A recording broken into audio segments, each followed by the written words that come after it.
श्री गणेशाय नमः। कार्तिक महात्म्य पहला अध्याय। नैमिषारण्य तीर्थ में श्री सूत जी महाराज 88,000 स्वर्णाधिक ऋषियों से बोले, अब मैं आपको कार्तिक मास की कथा विस्तार से सुनाता हूँ, जिसे सुनकर मनुष्य सब प्रकार के पापों से छूटकर अंत समय में वैकुंठ को प्राप्त होता है। सूत जी बोले, श्री कृष्ण जी से आज्ञा लेकर देवर्षि नारद के चले जाने पर सत्यभामा प्रसन्न होकर लक्ष्मीपति भगवान से कहने लगी, हे नाथ, मैं धन्य हुई, मेरा जीवन सफल हो गया। मेरे जन्मदाता भी धन्य हैं, जिन्होंने मुझ जैसी त्रैलोक्य सुंदरी को जन्म दिया, जो आपकी 16-17 स्त्रियों के मध्य में आपकी परम प्यारी पत्नी बनी।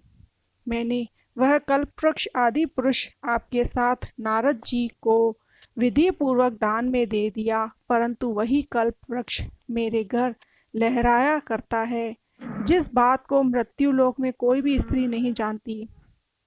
हे त्रिलोकीनाथ, मैं आपसे कुछ पूछना चाहती हूँ। आप मुझे विस्तार पूर्वक कार्तिक महात्म्य की कथा सुनाओ, जिसको सुनकर मेरा हित हो तथा जिसके करने से वह कल्प पर्यंत भी आप मुझसे विमुख न हो।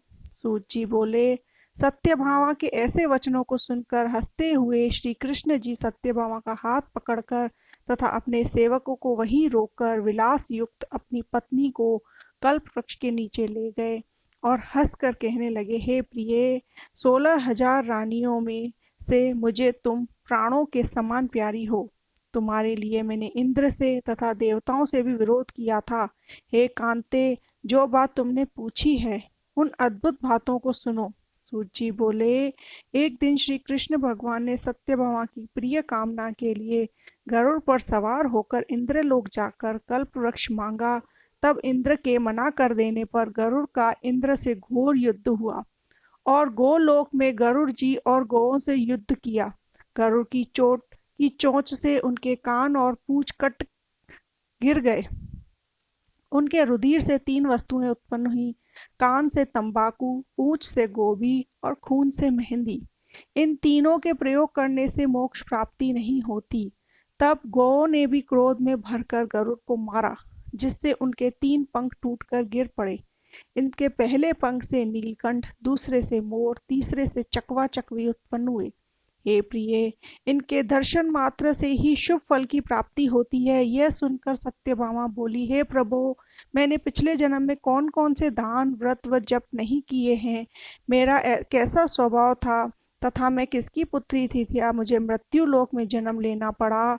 मैंने ऐसे कौन से शुभ कर्म किए जिससे आपकी अर्धांगिनी हुई। कृष्ण बोले, हे प्रिय, जो तुमने पूर्व जन्म के शुभ कर्म किए हैं विस्तार पूर्वक कहता हूँ।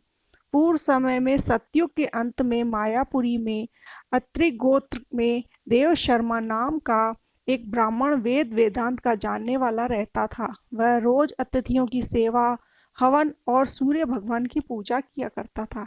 उसका तेज सूर्य के समान तेजस्वी था। उसके वृद्धावस्था में गुणवंती नाम की कन्या हुई। उसका विवाह उस पुत्रहीन ब्राह्मण ने चंद्र नाम के अपने शिष्य के साथ कर दिया। चंद्र को अपने पुत्र के समान मानता तथा चंद्र भी उसे अपने पिता के समान सम्मान देता था। एक दिन वे दोनों कुश और समीधा लेने के लिए वन में गए। हिमालय की तलहटी में भ्रमण करते हुए उन्होंने एक राक्षस को आता हुआ देखा। उस राक्षस से भय के मारे उनके सब अंग शिथिल हो गए और भागने में सामर्थ्य भी नहीं रही। तब उस काल के सदृश राक्षस ने उन दोनों को मार डाला। उनके धर्मात्मा होने के कारण मेरे पार्षद उनको मेरे पास वैकुंठ में ले आए, क्योंकि उन्होंने आजीवन सूर्य भगवान की पूजा की थी। उस कर्म से मैं दोनों पर अति प्रसन्न हुआ। शिव, सूर्य, गणेश जी, देवी, इन सब देवताओं की पूजा करने वाले सब स्वर्ग को प्राप्त होते हैं। मैं एक होता हुआ भी काल और कर्मों के भेद से 5 प्रकार का होता हूँ। जैसे एक देवदत्त पिता, माता आदि नामों से बोला जाता है। जब वह दोनों विमान पर चढ़े हुए सूर्य के समान तेजस्वी, रूपवान, वंदन और माला धारण किए हुए मेरे भवन में आए तो दिव्य भोग भोगने लगे।